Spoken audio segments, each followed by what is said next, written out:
Adrienne Ann Breitfelder, City Clerk, you are hereby directed to call a special session of the City Council to be held on Monday, February 6, 2023 at 6 p.m. in the historic Federal Building for the purpose of conducting a work session on sustainable Dubuque. Thank you. Good evening and welcome to a special session of the Dubuque City Council for February 6, 2023. As a reminder to viewers and listeners, due to the nature of tonight's meeting topic, public input is not accepted. However, you may contact the City Council directly from the city's webpage at www.cityofdubuque.org/council-contacts. Attendance for the session is as follows. Mayor Kavanaugh. Here. Council members Farber. Here. Jones. Here. Resnick. Here. Roussel. Here. Sprank. Here. Wethel. Here. City Manager Van Milligan. Here. And City Attorney Brumwell. Here. Thank you. Our work session topic is the Sustainable Dubuque Update. I will turn it over to Sustainable Community Coordinator Gina Bell. All right, good evening. I'm Gina Bell, City Sustainable Community Coordinator, and I'm here with a project update about Renew Dubuque, our low-income solar program. All right, so when I came to you in July of 2021, we talked about using clean energy as a tool for impact. And this project continues to align with the city's comprehensive plan, Imagine Dubuque, the Equitable Poverty Prevention Plan, and the city's climate action plan, the 50% by 2030. It offers public health benefits while alleviating energy burden, sparking economic development, and it meets our greenhouse gas reduction goal. Helps us to meet our greenhouse gas reduction goal. Iowa low to moderate income residents generally pay 8 to 10% of their income for energy costs. Paying 6% or more of your income for energy costs is considered high burden, and over 10% is considered severe energy burden. Recent price spikes for energy has been hard on everyone, myself included, but especially for low to moderate income households. And this pilot uses a free source of energy, the sun, to benefit low income households. So this project includes the city's three-part approach, which you're all familiar with, and households with high energy burdens are more likely to stay caught in cycles of poverty. This is one thing that we wanted to address.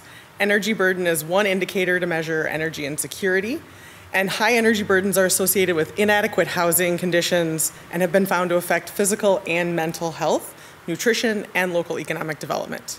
So this program has a myriad of benefits, and it helps us pursue our commitment to make Dubuque livable, viable, and equitable for all residents.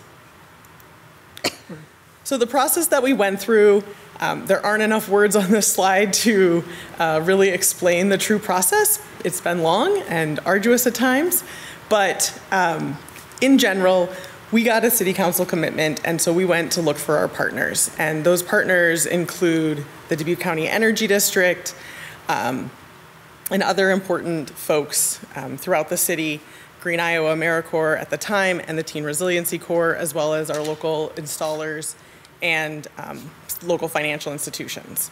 So after that, we researched additional funding opportunities, and we were able, for the pilot year of 21-22, we were able to, I'm sorry, I'm going to Spanish. We were able to get a $25,000 grant, conseguir en español, a $25,000 grant from the Solar Moonshot Foundation, which we used to offset the lost state solar tax credit. Commitment by City Council early on was really critical in getting these partnerships and bringing other partners on board. And then we started our outreach. So we got local news coverage, which was really helpful. We got a lot of initial phone calls. We also had our Teen Resiliency Corps and our Green Iowa team go door to door in the downtown TIF district and flyer and let people know about the opportunity. We started an interested parties list, and then we offered to connect people to banks if they needed additional financing. After that, we worked with our local installers to prepare solar assessments, connect with institutions, and then the install process, which is its own long process in itself. But interconnection, you have to apply with Alliant Energy, and then the actual install. So for our pilot year, we had funding for 10 homes, and these are all low to moderate income homes located in the downtown TIF area.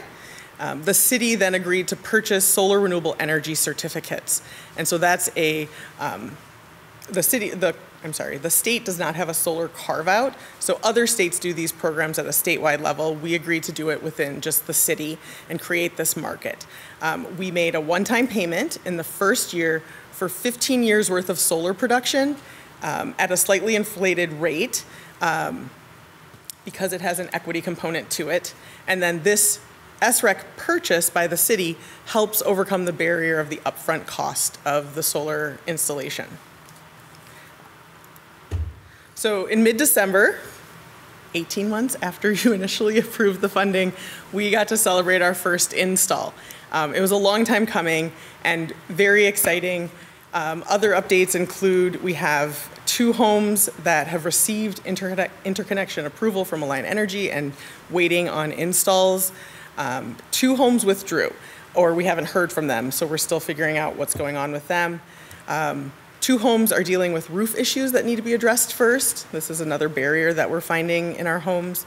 And then 1 is still considering the move forward, and 2 are waiting for interconnection approval. So that process is on Alliant's plate. And then once we get that approval, they're ready for install. So I wanted to share with you this class that I took with Lise Sharp. She's the Director of Executive Education for Sustainability for Sustainability Leadership at Harvard's Chan School of Public Health. And she shared this idea of a forensic idea flow mapping process. And so she asked us to look at a project and go over the life cycle and the relationships and look at anywhere where there's not agreement or flow or ease or if there's confusion, and then figure out what you need for further consideration. She also spoke to the top and bottom line on this slide. So she talked about the original plan. When I stood in front of you and shared the initial idea for this plan, asking for funding, in my head it was the straight arrow. And I was tempted to get up and tell you this lovely straight arrow story as our official story. But the actual experience was a lot of squiggle. My day is full of squiggle. This project is full of squiggle. Most projects are full of squiggle, but we don't talk about it.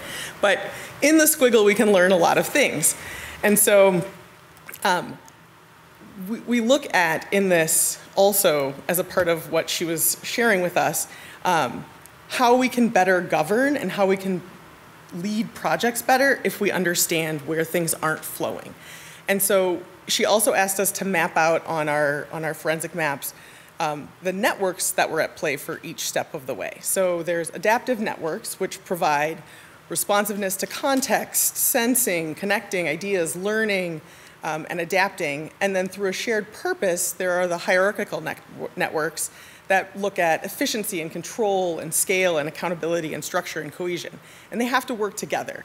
And sometimes one is always at the top and one is always at the bottom holding things back, and we want them to be working together because you need both of those networks.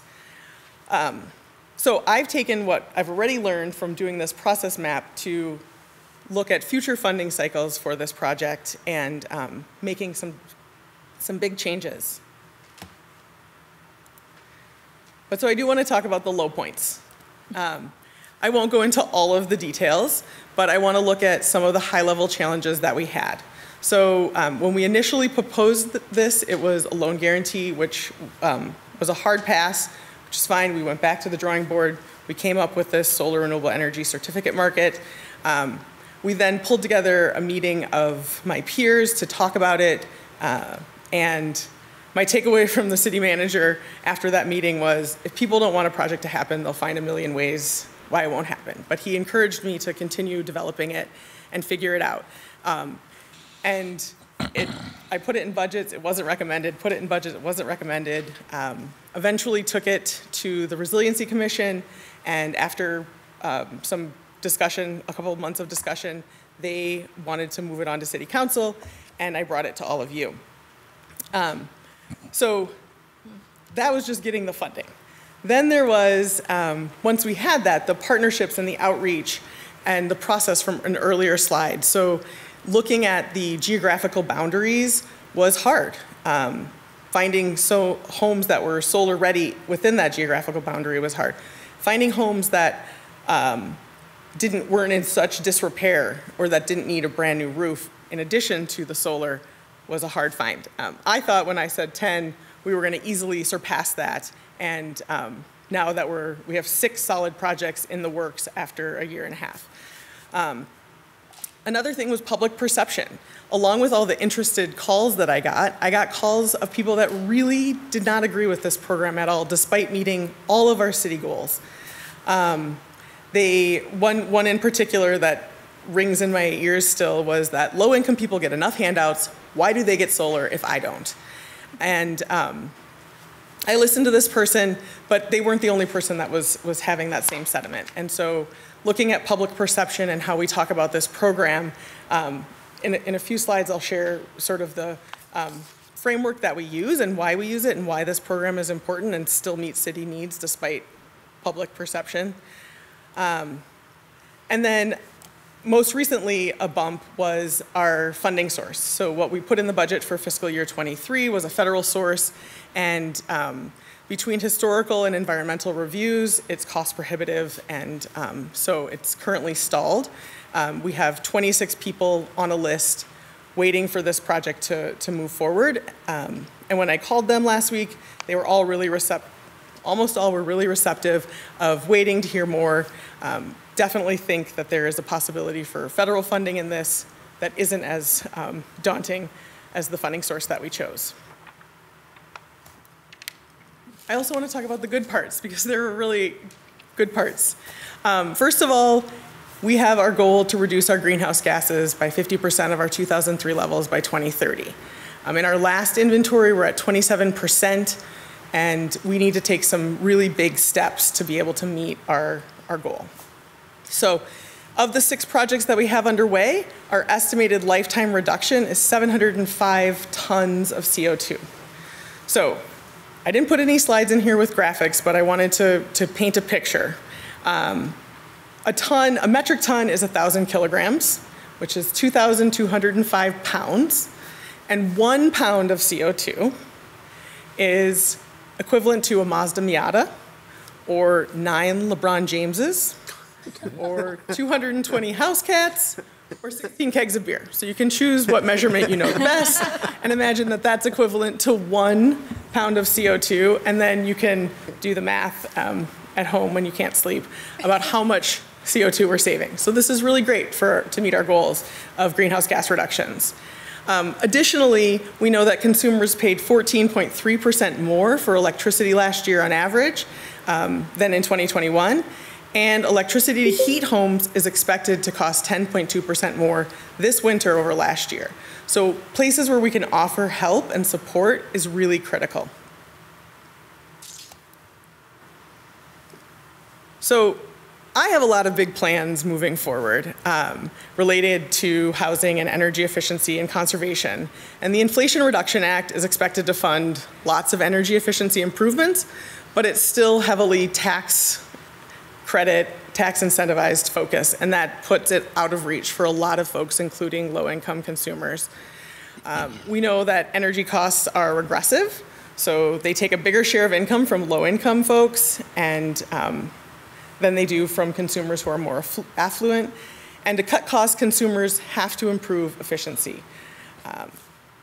Renters can't take advantage of most big investments used to boost energy efficiency, so one thing the Sustainability Office is looking for, and we're working in partnership with housing, is how we can find a solution for rental housing to access these federal funds and to make sure that we have a solution that's passed down to renters while landlords also get the benefit of these improvements. We also want to look at federal funding sources for the Renew Dubuque program and lots of other ideas that we have. And ideally, we would get to expand our SREC market beyond just the city. So businesses that have climate goals have the opportunity to purchase these certificates as well if we can formalize the program. And at the state level, if we can get a solar carve-out, we can mimic programs like they do in Illinois and Minnesota. And then I wanted to just touch before I finish up on the framework that we're using. So in the city equity work, we talk about targeted universalism. And that's where the city sets universal goals for all groups of people concerned. And the strategies the city develops to achieve those goals are targeted to different groups. So in this situation, it's targeted to low-income homeowners. And the targets are also based on how the different groups are situated within structures, culture, and across geographies to obtain the universal goal. So we have different targeted outreach to obtain the same goal. So this program targets our households with low to moderate incomes to meet our universal goal of greenhouse gas reduction and advancing equity.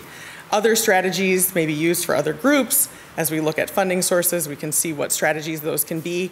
But right now, we're focused on the population that needs the help the most. And then by using this framework, we can advance equity while we meet our greenhouse gas reduction goals and other broader goals like being a livable, equitable, and viable place to live. Thank you. And that's all I have. So I'm happy to answer any questions. Wonderful. Thank you very much, Gina. There were a lot of great nuggets in there. Got to tell you, though, the 9 LeBron Jameses is going to stick with me. So, all right, questions, discussion. Yes, Ms. Rousseau. Well, thanks, Gina, for the update. And you may have covered this in an earlier presentation, but what about ongoing maintenance costs for once you have the equipment on your home, then what happens? So we worked with the installers, and as a part of the contract with the homeowner, they have built in usually around 5 years worth of maintenance. Any technology issues are built into that contract, and that's pretty industry standard. And the energy district that we worked with, the Dubuque County Energy District, and other solar installers that we worked with said this was pretty generally accepted. And so we felt pretty confident with making sure that was in the contract, but we don't go beyond that. Okay, thank you. That's good to know. Others? Okay.